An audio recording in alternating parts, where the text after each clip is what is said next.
Here with his thoughts and reaction is Dan Geltrude, founder of Geltrude and Company. Dan, thank you for being here, sir. Hey, Riley. So it's great to have you here, and this is really my overarching question for you today. Could AI, given its pros and cons, actually help us save America and save the West? Oh, it absolutely has this type of power, for sure. Look, we are talking about the Industrial Revolution, Part 2.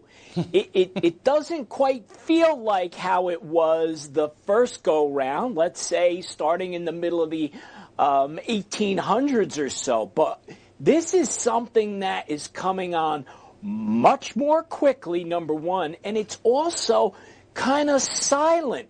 It's like you don't really feel like it's here, and all of a sudden things are changing substantially every single day. So what I would say right off the bat, Riley, more than anything else, this is a wake-up call for workers, because although we don't exactly know where this revolution is going to take us, what we do know is that there are going to be substantial changes to how every day is going to be carried out, not just in the work to happen next. Completely. What I would say here is that people have to be prepared to evolve and to change, because there are literally going to be jobs that are going to disappear perhaps overnight.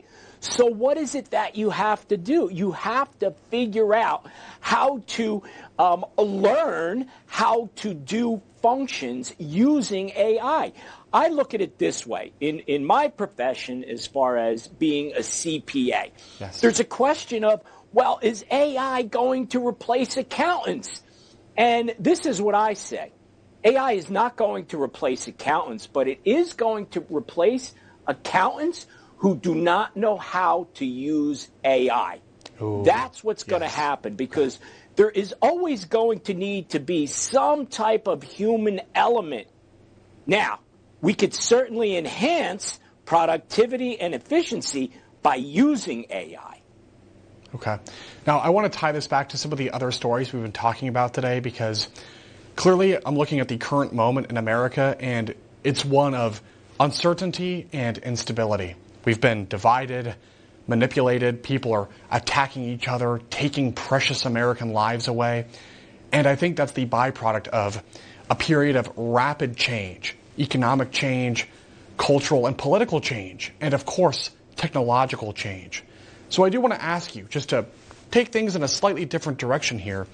Say that is because if you have a lot of people, let's say, losing their jobs because they're being replaced in some way by AI, they're going to start to look to leadership in government to say, hey, what do you plan to do about this? So the question starts to become, who's really benefiting from AI? Is it the employers, the companies, those organizations, or is it the people?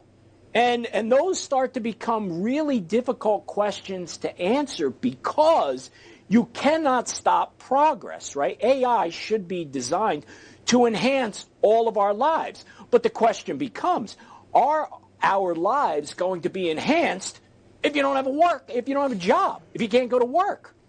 So, what I really have to say here is the focus has to be on, and hopefully employers will do this, is to say, look, we need to retrain people. We need to reallocate people. We need to create new roles for people to use AI. To me, that's the key of where we need to go. So agreed. Like any other tool, take a hammer, for example. You can use a hammer to build a house and help people. You can also use it to physically assault people, right? So I think like any other tool that's ever been created, we have to tap into the helpful potential of it. And I just want to say thank you, Dan, for coming on and elucidating that point for us and showing us how it relates to politics' bigger picture. So thank you for that.